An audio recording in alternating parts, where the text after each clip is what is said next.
1. maj je takoj za 1. aprilom prvi dan naslednjega meseca, častijo pa ga tako delavci kot piromani.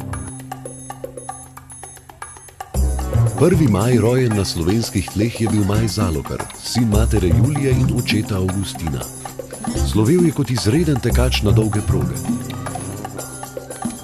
Med prenašanjem ognja si je ožgal prste, ki se jim dandanes simbolično poklonimo s čevapi, s pivom pa ovekovečimo znoj tega požrtvovalnega karantanskega princa.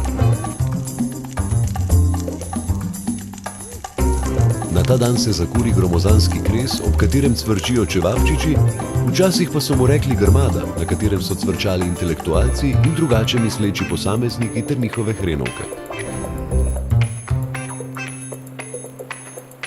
V tistih časih so s kresovi opozarjali na nevarnost bližajočih se turških vpadov. Ti so najraje upadali ravno na 1. maj, ko se ljudem ni nič dalo.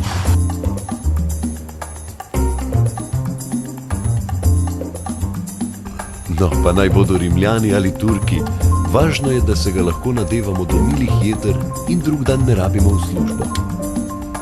Grenka resnica pa je ta, da prvomajsko tradicijo podžigajo komunistični vulkanizerski lobiji, ki se na ta čudovit lenobni dan znebijo rabljenih odvečnih pneumatik.